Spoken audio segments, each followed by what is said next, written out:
So, football. In 2014, I was looking for a way to do violence prevention. I was looking for a way to get ahead of it.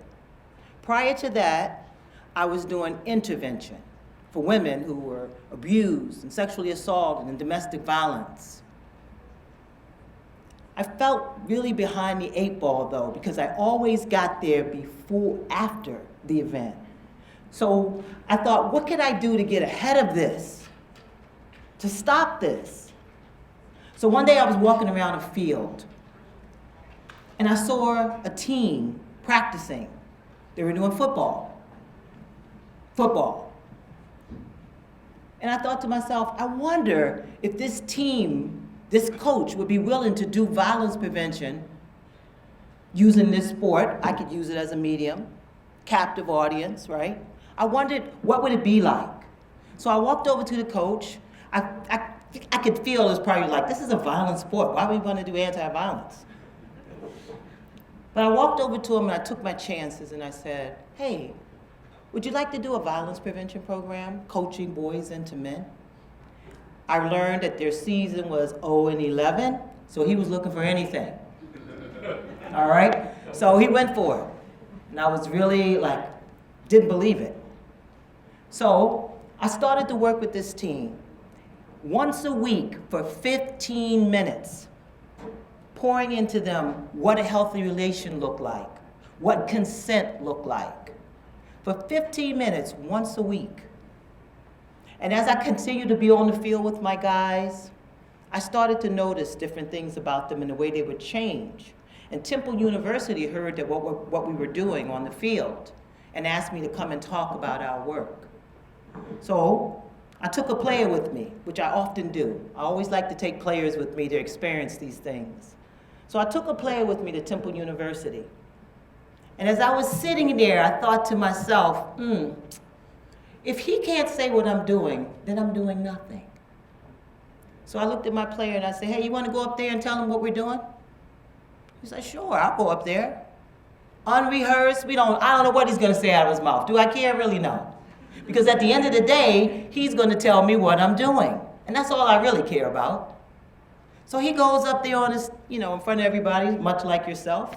He stands there and he says, I'm really proud of what I'm learning because it hasn't been going so well at home. My father hasn't been treating my mother very well. And now I know, and I'm teaching my dad how to treat my mom. I was not ready for that, okay? I was ready to go underneath the table.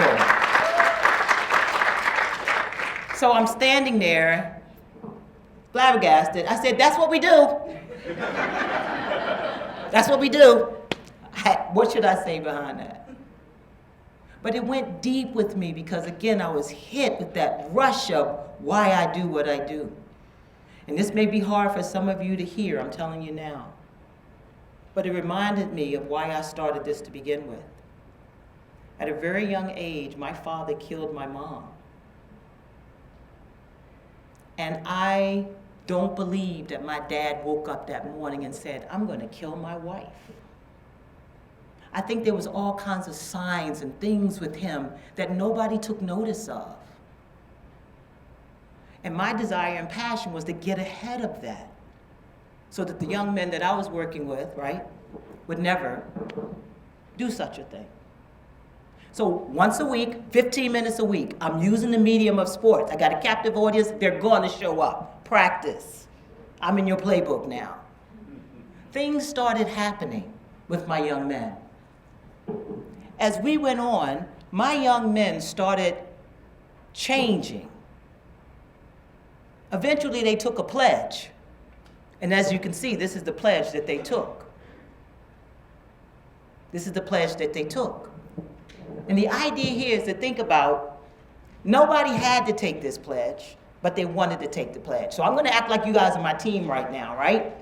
And this is what I say to my team. If you think this is something that you could honor and that you want to live up to, stand up now. And I'm talking to you. Talking to you. On the count of 3, let's pledge this together. 1, and I want to hear you. 1, 2, 3, go.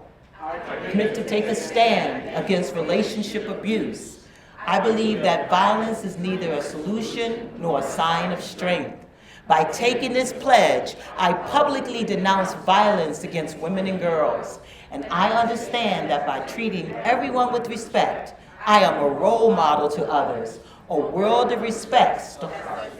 And it starts with me. Let's clap it up. Let's go. Now, understand that as time went on, you must understand the weight in sports that a team holds. There's a camaraderie, there's a brotherhood. I got your back, you got my back. So as time went on and they made this pledge, they went above and beyond. And instead of putting this in a frame, they put their pictures around it. So not only does their brothers on the team know that they made this pledge, but now they've posted this in the front of the school on the first floor. And their pictures, if you can imagine, are around this pledge. Now the whole school that knows that they've made a pledge. When you're working with young men and you're helping them to understand what makes them tick, everybody will tell you, oh, play football, it's a violent sport. You're angry, get it out on the field, get it out. But I'll never forget meeting Tyree Washington, former NFL player and Olympian.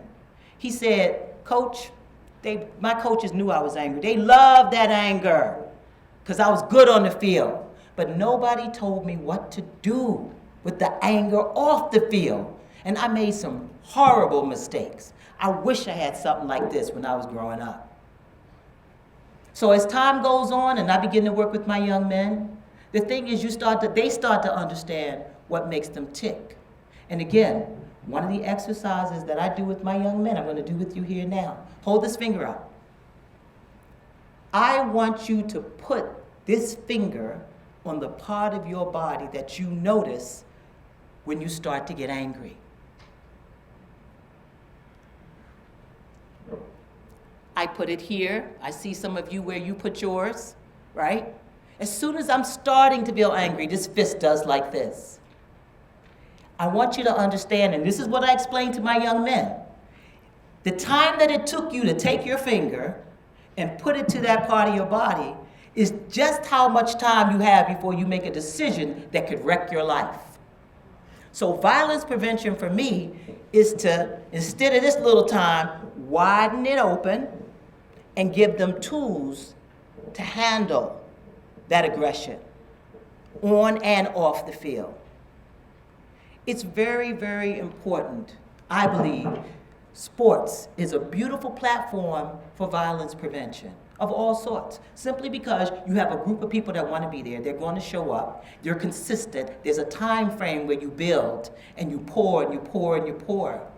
What if 50 young men said, and now I'm teaching my dad?